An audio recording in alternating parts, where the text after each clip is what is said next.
All right. My name's James Jansson. I'm the leader of the Science Party. And we used to be called the Future Party until just recently, the end of January. And actually, Geordie and I have quite a bit of history. Geordie actually stood in the first election for us back in 2013. He stood in Kingsford Smith. I think that Geordie's like... But I'm going to give you a bit of a talk about my story and what's happening in federal politics and where we should go from there. I guess... Oh, is this going to work? You want to use the clicker? Or? Oh, no, I'm good. I grew up in a very poor part of Sydney. I grew up in Blacktown. I had 5 younger brothers and sisters. I was the first... I went to a selective high school, which I thought was really good. It really helped me a lot. And from there, I went to university. I was the first person in my family to go to university. From there, I did 3 degrees in total. I did a science degree, and then I did a teaching degree, and then I ultimately did a PhD. The person that you see here today is a result of the state. It's a result of the government believing that human life is worthwhile and that it's worth investing in. And I'm very appreciative of that, and I'm spending a lot of my life trying to make the world a better place and making sure that other people have similar opportunities. Where the Science Party got started from, when I was in, I guess we've been thinking about it for a long time. I've always been interested in politics, and I left the Greens because they had a few issues which I thought we didn't gel on. They didn't see development in a positive way, and that results in people who are poor missing out on affordable housing in the inner city, and a few other issues around immigration, which I wasn't much of a fan about. But I've always been political, and when I was in Europe in 2012, I was just like, I'd never been overseas before, and I saw that a different world was possible. I saw Paris, I saw Berlin. It was just amazing to me, the way that people lived and the way that everything was connected. And relatively, it was a high technology area. You had very good public transport, internet connectivity everywhere. And I thought that that was a fantastic thing, and we could do so much more. And it gave me the vision to create a political party. And I came back to Australia with a 10,000-word policy statement that I wrote on the fast trains around Europe. And then I convinced a whole heap of my friends to start the political party with me. And we registered. We had people like Geordie join who helped run and support us through those early years. We have matured a lot. We're very much the same in terms of our philosophy, but we have a lot more policy areas, including an animal welfare policy that came through earlier this year. And we are making a lot of good connections with other political parties to help work together for a common good. So where does this come into effective altruism? So this is just pulled straight from Wikipedia because time is money. And it's really important. Yeah, and it's a good source. I've got a PhD and I did everything with references. You know, with academic journals, and people always pull me up for using Wikipedia, but it is fantastic. It's a reference source in addition to being really well researched. So don't ever feel bad about just copying Wikipedia and saying it's good. So yeah, it's a philosophy and a social movement that applies evidence and reason to determine the most effective ways to improve the world. So from my perspective, that entails morality, and in particular utilitarianism. What can we do to improve the universal quality of existence? Whether you think that's improving happiness or decreasing suffering, or a combination of those two. It also involves mathematics, and my PhD was in mathematical modelling of HIV, and I think we can solve some really good questions just by looking at the numbers. The other thing about effective altruism is usually people see money not as good or bad. Money is money. It depends on what you choose to do with it. that's what money is. It's your direction. So I was doing some research into this, and I found a list of the top 50 US charities by revenue. Who wants to have a guess at, we'll take 3 guesses, how much the top 50 charities in the United States takes in? Yeah, altogether, yeah. 10 billion. 10 billion. Per annum. 700 Per year. billion? 700 billion? Ooh, yeah. 200 billion? It's a little bit lower than that one and lower than those, but it is $86 billion. Now that's a huge amount of money. You can do a lot of really great things. Does that include religious charities as well? I think that number will double if you... This is a Forbes list, and I believe that they're majority not religious charities. Well, the top 2 are. Yeah. the Catholic. Yes, but I think that, well, maybe... Yeah, the salvos are something I safer mean, these days. religious Yeah. don't mean bad. I mean, Yeah, exactly. And like, it's a different thing, like when you're talking about a not-for-profit organisation like a church, where the whole purpose of its existence is the furthering of its own beliefs. That's different to a charity. They have to actually do charitable things, like feeding people or giving people shelter and stuff like that. So, I mean, these are US charities, and some of them are very US focused, some of them are internationally focused, but that's a lot of money. Now, yes, this place. What do you think about this in terms of money per year that's spent? 1.3 trillion. That's it. Oh, I am having troubles with my slides. Well, sorry, 3.2 trillion. Yeah, 3.2 trillion. Now that's a lot of money. I actually was making these slides, and this number didn't fit, so I had to reduce the font size. So, like, that's an enormous amount of money. And when you put it on a chart, it looks like this, right? Now, that's a huge amount of difference between, like, what charitable organisations have to control and what this gigantic place has to control. Now, this is our place. It has a total budget of $434 billion. That's a lot of money as well. That's more than all the US charities, top 50 US charities combined.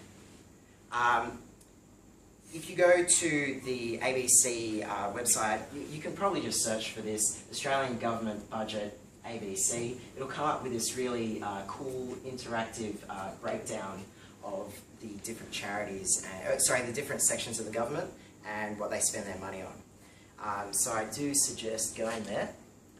This is the breakdown in a static form, so you can see. And you can see there's like, this one's a bit random, you have to go into it in a bit more detail. But there's a lot of money on social security and welfare. Health, defence is quite sizable up here. And yeah, this is billions, right? So it's like $100 billion right there. Now, what is a vote worth? So, you've got a $434 billion budget. You have 13.4 million voters. That means that the government budget per vote is worth $32,356 per vote per year. That means on a 3-year term, they're worth $97,000 a pop. This is what a vote is worth, $100,000 per vote. Now, that's an enormous amount of money when you consider how easy it is to change someone's mind about who they vote for. So, I'm not the only one who agrees with that. 80,000 Hours has a section on this, and they think that overall it's a good career path if you think that you can handle it, basically, because there are quite a few cons. But if you do get into politics, it has an enormous impact. Now, when you're involved in a political party, that doesn't mean that you have to be a candidate like Geordie or I will be. It doesn't mean that you need to be a campaign manager or someone who's very serious you could just hand out on election day, or you could tell your friends about the different political parties and what's good and what's bad about them. So you can take a very small role or a very large role. And when you're talking about having the ability to change like $100,000 worth of expenditure just by having a short conversation with someone, that's a hugely valuable activity that you could be involved in. I'm from the Science Party, and obviously our party doesn't exist without beliefs. So what should we be spending money on? I've always thought we should be spending money on things that have a huge effect, but don't cost a lot of money. From my perspective, I think that education can increase the value of an individual from a, minimum wage worker up to a PhD, doctor, anything's possible. There's a huge amount of opportunity that's unleashed through education, and I think we should do everything we can to make sure that everyone gets it. And one of the things that I'm really disappointed about in Australian politics is we've had a lot of talk about the gap between Aboriginal Australia and non-Aboriginal Australia, and it goes all the way back to Kevin Rudd. We got the sorry, but we didn't actually close the gap on those outcomes. So we need to really look at that again and go, no, we failed on that one. There's a whole section of our society that was marginalised as a result of white people taking over this country. The least we can do is make sure that they're on an equal footing with every other Australian. So this is the platform that we went to at the North Sydney by-election, but actually this expression has been since we started the party. Innovation, education, economic reform. And it's going to sound a little bit tired as a result of Malcolm Turnbull, the Innovation Nation and all that kind of stuff. Obviously we were there first, and we're going to keep going with it because we don't think that his agenda is 100%. Education, like I said, and economic reform. There are lots of ways in which our society is made less efficient and less valuable by little rules that mess people up a lot. So, for example, when I was a student, back in 2004, I had a job. And at one point at the end of the summer holidays, I said to the call centre boss, I'm handing in my resignation. And she said, why? And I said, well, if I work for you, I lose 65% of my youth allowance, and then I pay 15% tax on top of that. So I'm working for almost nothing. And there's no amount of money that she could offer me to keep me there. And that doesn't make sense. And there's a whole heap of these things that are really bad, and we're coming into a lot of them with some of the new changes that Malcolm Turnbull was talking about. Things around means testing. When you means test things, it sounds good. Oh, we don't need to give rich people welfare because they don't need it. But when you have a cutoff, where if a woman is, very successful and she wants to earn more than $80,000 or whatever the cutoff ends up being, she doesn't get her childcare benefit. So that extra little bit that she wanted to push herself is actually uneconomic. Her pay goes backwards. So we need to make sure that our economy, our taxes and all this kind of stuff is geared towards making sure that people always have the opportunity to better themselves and to potentially better the rest of the world as well. Okay, so this guy, he was pretty amazing. Albert Einstein did a lot of really great stuff. He came up with some theories on the photoelectric effect, which is basically how light interacts with matter. And as a result of that, we have solar panels. We also have general relativity, and that's given us GPS, and I can assure you that this is just the beginning of general relativity because we haven't even begun to need general relativity. We haven't started to travel in a interplanetary or interstellar way yet. So this stuff is actually really important. And quantum mechanics. Now think about computers, right? Think about,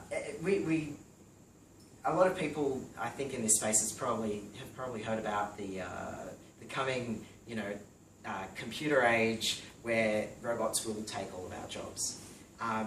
That is actually kind of a good thing. As long as we can make sure that everyone has enough food to eat and, shelter and has the opportunity to enjoy their lives, that's a really good thing. And the reason why we can do that is because computers allow us to take a task, write it down in a methodical way and repeat it over and over and over again. So that thing that used to take someone, years and years to do many, many copies of can be done instantaneously, almost by a computer. Now, this is an example of science funding, and what is kind of like our vision for the country and for the world. When we put more money into long shots, into blue sky projects where we don't actually know what the outcome is, but we have evidence from the past where these things happen, like we're about to replace all of the world's energy with solar panels. We're doing this every day to make sure we know where we're going, and there's a lot more applications for this yet to come, and everyone's using these every single day, and the world's better for it. Imagine having the next one of these, right? That's what theoretical physics and mathematics and chemistry and a lot of these very long shot fields can achieve for us if we put money into it. What should we do? I think we should blow millions on theoretical physicists and other scientists who mostly achieve average results. When I was in university, there was a course called the History and Philosophy of Science, and that course told us about revolutionary science versus incremental science. And most scientists are actually incremental. They make little changes here, make tweaks around the edges, and every so often you have a revolution that's caused by someone totally reimagining everything. So if we blow millions on theoretical physicists who achieve mostly average results, we'll get one unicorn that'll make it all worthwhile. And that's what we're after. We're after those unicorns that can completely change the world and increase humans' quality of life by orders of magnitude. Now, this guy, he has a bit of a track record, and so does his party. So the first thing that he did is remove the science minister. That is literally the first thing that he did. They voted on, they went to the Governor General and said who would be the ministers and who wouldn't, and that was not on the list. And you can imagine how people in our party felt. We ran a campaign around investing more in science and technology, and that's gone. It doesn't even matter. To date, we still don't have a science minister. We have a minister of science, industry, science, and innovation. So it's 1/3 of a portfolio. And it's usually put right down the bottom below industry, because industry is really, really important. I don't think it should be shared. He destroyed the fibre to the premises NBN. This is his job, specifically. He was communications minister at the time. He can't defer blame for that. This is his portfolio. He cut funding to the Clean Energy Finance Corporation. Every member of the Liberal Party did this, and this is a threat to the future quality of life of humanity and our natural ecosystem. It could be really disastrous. There are projections which say it would be absolutely annihilation. There are other ones which say that we'll have to just adjust. But we could probably just not pollute as much, and that'd be great. Cut funding to the Australian Research Council, the Australian Bureau of Statistics, and the CSIRO. But there's one thing that they're getting better, and that's selling the same old wares. We've got the same policies, essentially, but with a different face. So it's really important to remember all the things that they've done, because just because we've changed the leader doesn't mean we've changed the parties that are in power. So, what should an effective altruist do? Be realistic. Politics has no guarantees. This is, like was said, there's a little bit of luck. You need to be realistic about what the outcomes can be. We have not very much time left, so you need to put in some of your effort, but not all of your effort into politics, in my opinion. You need to play, well, an effective altruist would do well to play an early part in influencing a minor political party like ourselves. When you get up to the large scale, it's very hard to change the narrative of those political parties. So it's easier to get it into a party platform like ours. If you have opinions on how to make the world a better place, you should involve yourself in this upcoming election. There's a lot at stake, and it's not just money. It's about how we live our lives. The government makes a lot of rules about what we do with our life, and what actions are allowable or not, and what wars to start without cause or not. These are really important decisions that we should have a say in. EA and the Science Party. So this is a bit of a discussion topic. So the foreign aid budget for Australia was $4 billion, 2015 to 2016. It's actually down by $1 billion on the previous years. So what I would love to do with EA is start a conversation about some of the ideas that would make our foreign aid budget better, and the theoretical aspects to how we assign money to foreign nations. And I think there's a lot of skill in this room, because there's already been a lot of research, I'd say, about what are good charities and what are good causes, and how to assign our money to foreign aid in particular. So the election is just 94 days from now, if they call a double dissolution election, which will be July the 2nd. The government will spend $1.3 billion in that time, between now, the next election, and the election afterwards. So it's a lot. Sorry, yeah, $1.3 trillion with a T. Yes, please think about joining, volunteering, and donating to the Science Party. Sorry, you going to move the questions? No, yep, we go.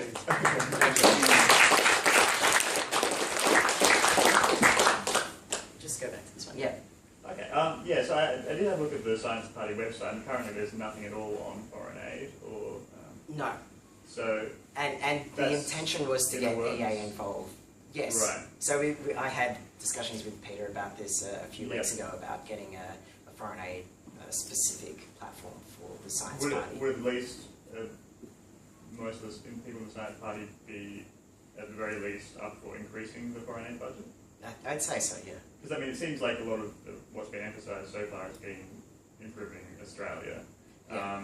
But it seems like, yeah, this current budget, the government's been really stripping foreign aid, and it seems to be like, obviously people here mostly believe that foreign aid's a really impactful thing.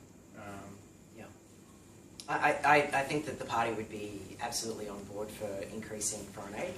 You need to make sure that it's within the bounds of what's reasonable, so we can't take 100% of tax revenue and send it overseas. Because we need to make sure that the country can survive as an entity. The reason why this country is so valuable in terms of income is because of the money we spend on education, scientific research, and the logistics aspects of it. So there are costs associated with running society and making sure that it's nice and smooth. But it's a tiny part of the total budget of the government, so there's scope for increasing it. So certainly most people here probably think that if you can get tax deductions for charity, go for it, and if you can pay less tax to give more money to charity, go for it, which implies strongly that people here believe that money being sent to charities is doing a lot more than money than money in the current Australian budget. Yeah, so there's a couple of issues with foreign aid in particular. You saw when it came to a little bit of a standoff between Indonesia and Tony Abbott, that he's like, oh, if you don't do what we say, we're going to take your foreign aid. It's used for political purposes. And that's not what people would like it to be spent on. I think when most people think of foreign aid, they think of starving children and water quality and education to the minimum Yeah. basic level for people in other countries. That's what they're thinking of. They're not thinking of like, you know, giving Israel money to buy weapons, But which I is think part of the US foreign aid budget. So from what I've seen, EA causes seem to think that government foreign aid does do a lot of good. it does it. It does, but actually, in many ways, a lot more effective than charity because it is because there's a lot of resources behind pulling it towards effective things and. Well, yes, so there's the good thing about government is like, and it's going to sound a bit weird, but it is bureaucratic. And in that regard, like people have to sign off on things like, what are you spending this money on? Like, is it worthwhile? So like, at least at that level, the managers of those sections of the foreign aid budget have to justify why they're spending money the way they are. I mean, beyond what the ministerial directive is to spend it on in terms of their political influence. But the good thing about using taxpayer money is it's, you collect money once, you know, like, and you don't even think about it. It goes out through your PAYG tax week to week. And that means that you don't have to have people like advertising, standing on the street, like all of the stuff that's associated with running an organisation. Like every single charity has this minimum level of administration that they have to do before they are even allowed to collect or give money. And so that's an inefficiency that can be overcome through government aid. I don't think that we should wholly rely on government aid, because I think that with any system, you're going to have that group of people that, or that section that's ignored. So, I mean, I'm really in favour of the welfare state, because despite the fact that I think that capitalism is the best system, when it comes to people who fall off the edge, you need to pick them back up again. Because there's no economic incentive to help someone who's right down the bottom. And the same thing goes with I don't want to use that, particular causes that people are interested in, where they don't get enough attention for whatever reason. I mean, you know, governments have a limited attention span, just like any other organisation or individual. So, like, you still need to have private charities, but we can do a lot with government charities. How do you respond to the idea that effective altruism shouldn't align itself closely with any one political cause, because it would risk alienating our movement to people that hold the opposite partisan view? I wouldn't have effective altruism sponsored by Science Party down the bottom corner.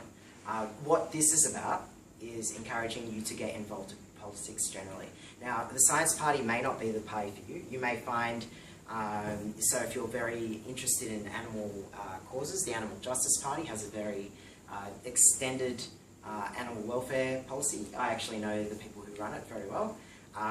So you may want to involve yourself with that party instead. But it's, so like the alternative to, I guess what I'm saying is get involved.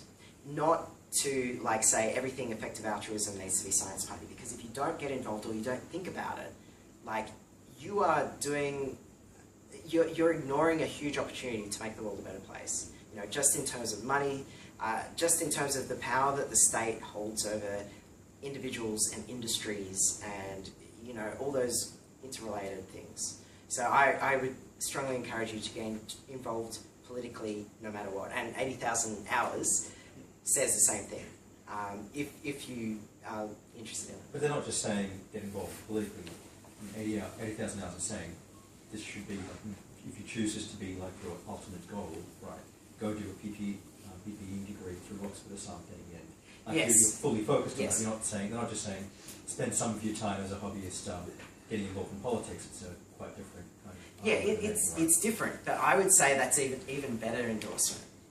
So like, we've got 92 days until the election. If you can spare, you know, like a few hours per week, I can assure you, if you'll research some of the policies, go out there and convince people to vote for the party that you think is best, like you'll have a very big impact in terms of time spent.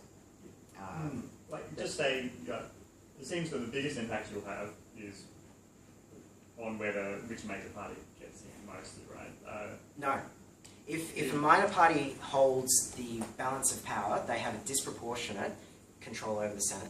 Now, what's really amazing about the new reforms, which I really dislike for a lot of reasons, it gives a lot more advantage to the larger players. But if they hold a double dissolution election, that means there will be 12 senators up for election, which means that the number of votes you need to get has halved, down to, well, roughly halved, down to 1/13 of the total vote. And then because lots of these votes will expire, then the quota is going to be even lower than that. Now, if you look at Animal Justice Party in the New South Wales election, they got elected on half a quota for the upper house, which means that with a very small amount of input into a party that, you know, looks like it has its stuff together, you can have a huge amount of impact if that party gets elected. You can, if that party gets elected and there's, it has some, Some influence on the balance of power. Yes. Which are obvious. I think it's the, I guess.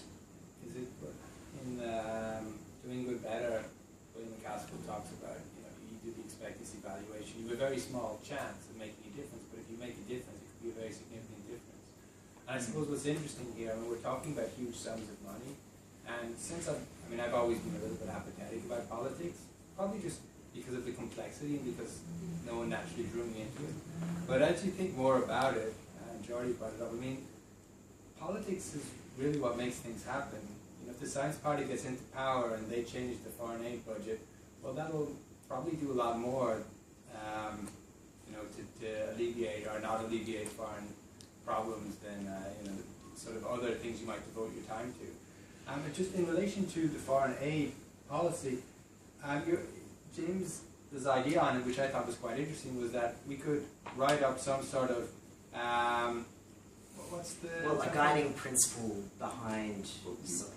Which you're saying writing it as, what's the thing where it's free for anybody to use? Creative Commons. Oh, yeah. A Creative Commons sort of, you know, advice on foreign aid, and then any party could adopt it. And I thought that's quite interesting because, of course, what would be applicable in Australia would be somewhat applicable in other places. And it would be an opportunity for anybody who was interested to learn a little bit about how foreign aid works, which I don't know. Does anybody here know, like, about the, you know, the... This also leans back to the, it's not just about will they hold the balance of power. Every time you have an elected representative with a particular political ideology, the centrist party will adopt parts of that platform just to capture more of the mindshare, more votes from that particular niche that's, you know, currently losing them a Senate seat. So you have influence well beyond just potentially capturing the balance of power. And I'll tell you about influence. We went to the 2013 election saying that we should have programming in schools. And everyone said that we were mad. They said, no one will do it, no one will want it, you'll never get that in. It's Labor Party policy platform, like now, right? It's their platform. And part of that was because I have a lot of friends who are influenced by this, you know, in the Labor Party. Another example of this is we had the North Sydney by-election, and in the lead up to that, we had a space policy released. And the Labor Party didn't run, and one of the Labor Party volunteers actually volunteered to hand out for the Future Party, back then it was called. And he was like, oh, space policy, yeah, like we should have a space program, that's really cool. He went back to the State Labor Council and got a session in the State Labor Conference on should the Labor Party have a space policy.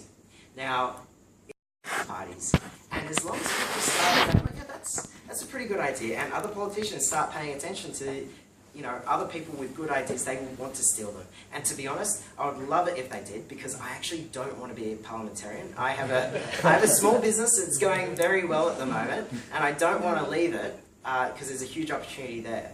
But if I have to, like, and I honestly think I'll have much more of an influence over the world if I get into Parliament, despite the fact that I have to listen to Clive Palmer, you know, go on about stuff in the Senate. It's a good thing for me to do. But if parties want to steal our policy and it gets implemented, that would be great. I'm not very aware of politics here in Australia. I'm more aware of politics in the country. And I have this general idea. You said, like, literally, like politics like influence the industry. But I have this idea, conception is totally the other way around. Like the mechanics, dynamics of politics, basically, you know, money funds politics, you know, like, and they basically are puppets from people that have money, corporations. So you're gonna let it keep happening that way? No, not at all. Not at all. I just asking, you know, because I have thought about it honestly a lot, you know. But Yeah. I'm more than like that's why I asked the other question. You know, does the concentration of power corrupts? You know, but it's more like I feel like maybe change the system as a whole, like, you know, a meta problem. You know, just like inserting like a party. You know, trying to change the system. You know, like trying to make people, as you say, more involved. Like, to have more critical thinking, you know, what is happening, you know, how much, as you say, like, my body's worth and what can I do about it, more than, you know, like, just getting to just one party, you know. Yeah. So, look, I guess you can do whatever you want, but if you want to have, like, a major change in the way that politics works, you actually have to have a gigantic grassroots movement. That's actually the only way that the Science Party will get elected, is if we get people to join, because we don't get big donations from companies. The Labour Party does, the Liberal Party does, the Greens do as well. It's all about money. And in fact, if we wanted to run in challenge every single seat across the entire country, just the deposits would be $250,000. That's without doing any advertising. So that's a huge amount of money. Now, we're not going to... Sorry, what was that? For every seat in... Like, so challenge every lower house seat, and if it's In double Australia. in Australia.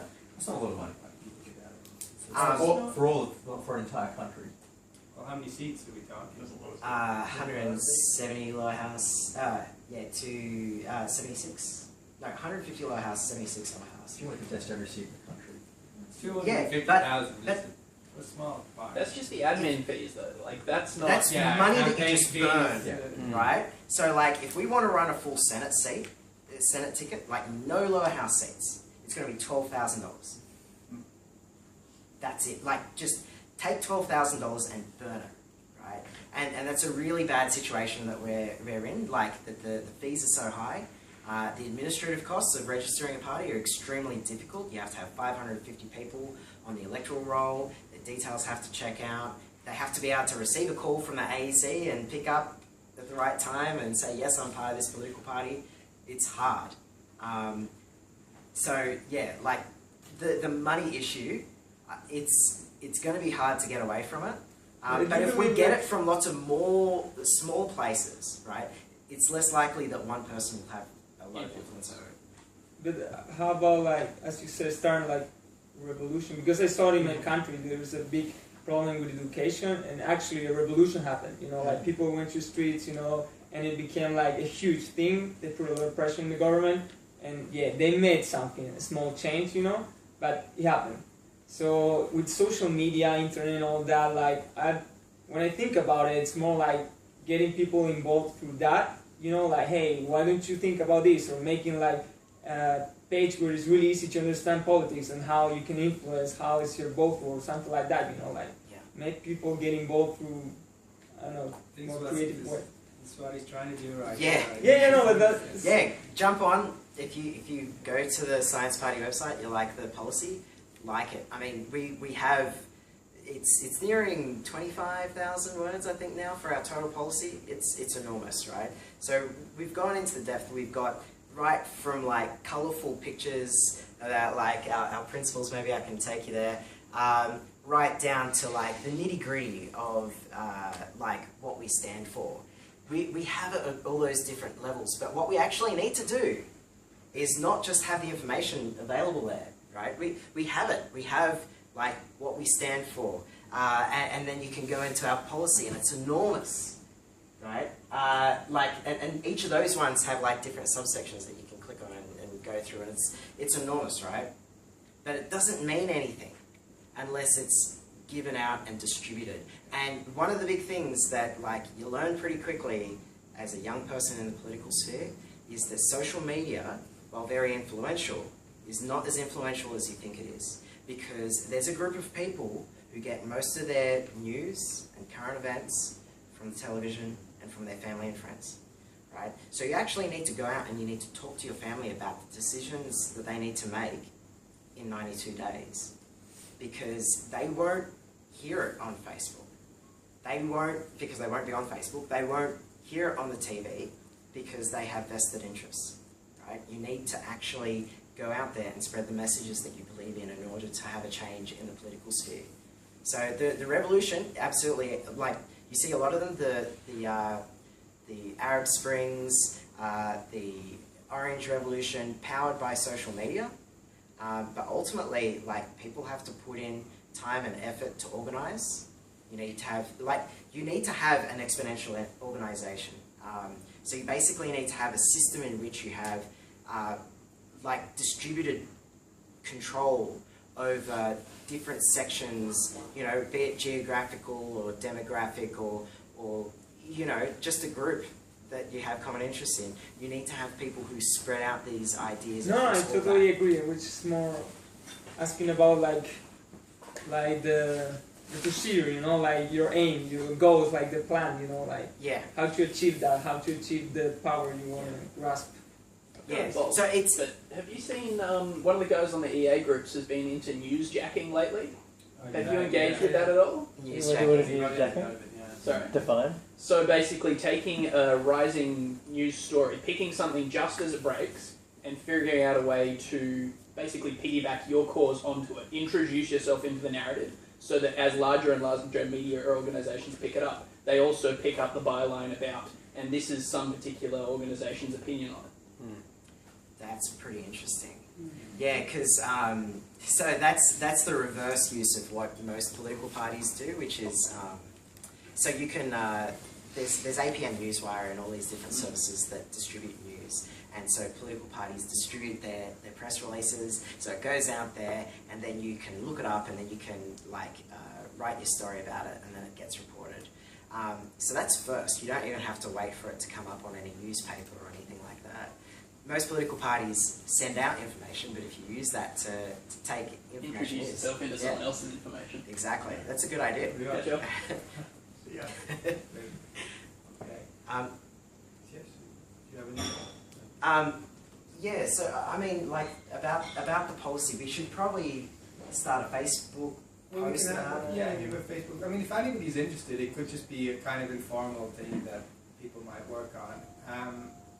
Just posting up references. Hey, why don't you talk about this? Yeah, Google. Like, it doesn't need to be much work, just ideas, you know? Because that's where most of this just came from, like, just a lot of people chipping in to good ideas. I mean, the idea of writing is a Creative Commons document, where, you know, it's sitting there for anybody to adopt and can influence everybody. It's like an object that anybody can refer to, like, you know,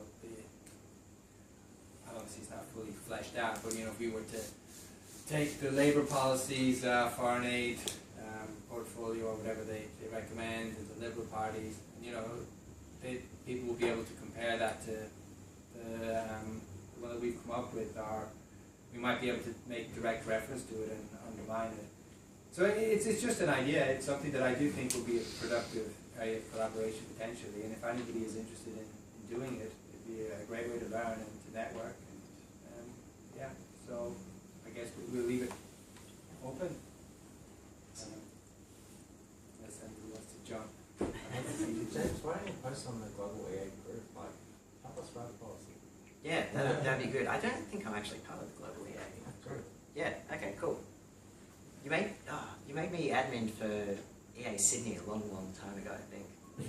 Was that you who set it up? Yeah? Oh, okay. You got made admin?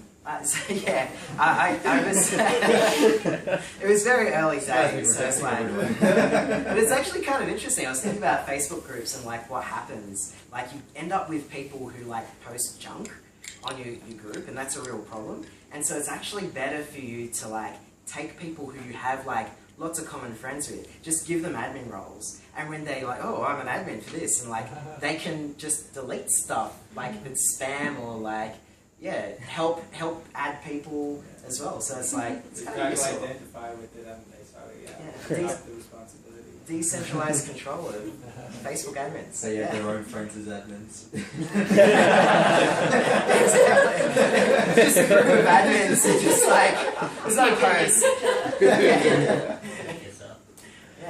Yeah, so there are a few people from the sort of development policy space in the global EA group as well. Yeah, or the EA Australia group. Yeah. Yeah. We get plenty of people chipping in, like, yeah, let's do it. Yeah. Does EA have, like, I don't know what level, but any Google Drive or any shared document storage? It's not really, it's very decentralized. Okay. We have So maybe we'll host it, but like it'll stay CC. You know.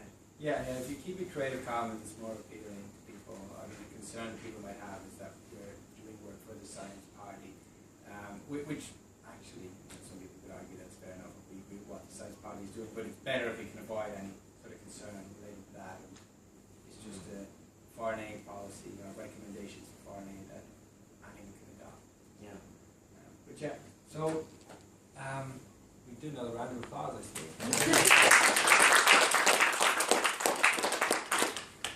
So that's basically it. Before we wrap up, we don't all have to leave. It's just a sort of loose ending. People tend to stay about and chat, and happy to chat to anybody. So I'm going to be doing some research on different organizations that are related to effective altruism in terms of how effective their websites are. So I would like some people to volunteer for that. I'll post about it on the Facebook page, or you can come talk to me afterwards. Our next meetup will probably be in about 2 weeks' time.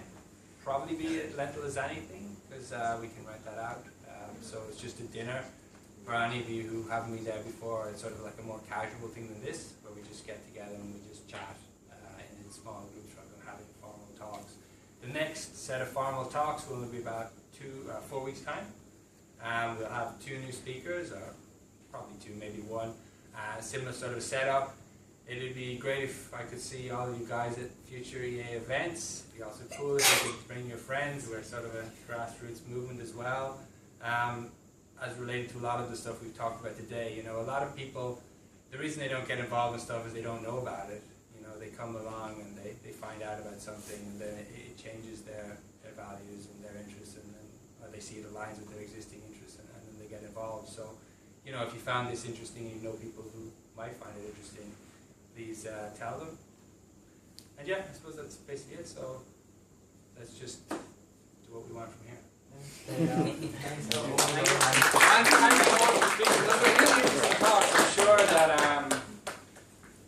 it would have been thought-provoking, and that's really all we want with EA stuff. We want people to, it's so bright. We want people, to just be aware of the